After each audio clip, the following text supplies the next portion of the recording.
Friends, എല്ലാവർക്കും ഗീതാ ഗോവിന്ദം പുത്തൻ promo വിശേഷങ്ങളിലേക്ക് സ്വാഗതം. അപ്പോൾ ഇന്നത്തെ ഒരു പ്രൊമോയിൽ ഭയങ്കര ചൂടേറിയ സംഭവങ്ങൾ തന്നെയായിട്ട് നമ്മളൊക്കെ കാണുവാൻ സാധിക്കുന്നത്.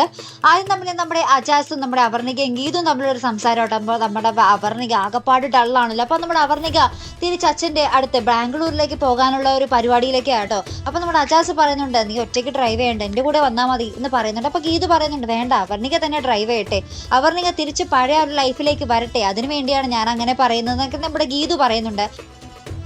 അതിനുശേഷം നമ്മുടെ ഗോവിന്ദിനെ ഒരു പോലീസ് ഓഫീസർ വിളിക്കുന്ന ഒരു രംഗാട്ടുണ്ട്. ഭയങ്കരമായിട്ടുള്ള ഒരു ഇൻഫർമേഷൻ പാസ് ചെയ്യുന്നുണ്ട്. വേറെ ഒന്നുമല്ല, നമ്മുടെ കിഷോറിന്റെ ഫോൺ അത് ഗോവയിലുള്ള ഒരു ലോക്കൽ ലോഡ്ജിൽ ആ ഒരു അടച്ചിട്ട മുറിയിൽ നിന്നും കിട്ടിയെന്ന് പറയുന്നുണ്ട്. അപ്പോൾ ആ ഒരു ഫോണിന്റെ കൂടെ ഒരു രക്തവും മണ്ണൊക്കെ പോരേണ്ട ഒരു വസ്ത്രവും കിട്ടിയെന്ന് പറയുന്നുണ്ട് കേട്ടോ, ഒരു തോക്കും ഉണ്ട്. അപ്പോൾ ഈ ഒരു കാര്യങ്ങൾ നമ്മുടെ ഗോവിന്ദിന്റെ അടുത്ത് ഇങ്ങനെ പോലീസ് വിളിച്ചു പറയുമ്പോൾ നമ്മുടെ അജാസും കൂടെ ഉണ്ട്.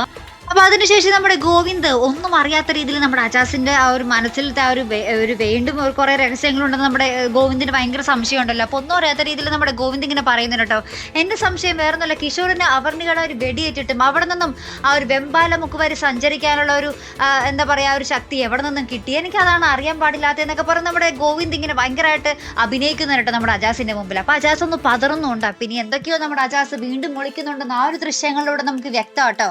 അപ്പം ഇനി എന്തായാലും നമുക്ക് കണ്ടു തന്നെ അറിയാട്ടോ, ഭയങ്കരമായിട്ടുള്ള ഒരു മുഹൂർത്തങ്ങളാട്ടോ നമുക്ക് ഇനി നമ്മുടെ ഗീതാഗോവിന്ദത്തിൽ വരാൻ പോകുന്നു. ഭയങ്കര സസ്പെൻസ് എന്ന് പറഞ്ഞൊരു നിമിഷങ്ങൾ തന്നെയാണ്. പോരാത്തതിനിപ്പോൾ നമ്മുടെ ആ ഒരു ഭദ്രന്റെ ലെറ്റർ കിട്ടിയെന്ന് പറയുന്നുണ്ട്. ആ ഒരു ലെറ്റർ ആരയച്ചതാണ്, അതിന് പിന്നിൽ ആരാണ്, അങ്ങനെ കുറേയേറെ കാര്യങ്ങളായിട്ട് നമുക്ക് അറിയാനിരിക്കുന്നത്. അപ്പോൾ എന്തായാലും മറക്കാതെ മുടങ്ങാതെ കാത്തിരുന്ന് കാണാം. അപ്പോൾ ഇതുപോലെ പ്രൊമോ റിവ്യൂസിനും എപ്പിസോഡ് റിവ്യൂസിനും ഒക്കെ നിങ്ങൾ മറക്കാതെ ചാനൽ സബ്സ്ക്രൈബ് ചെയ്യുക.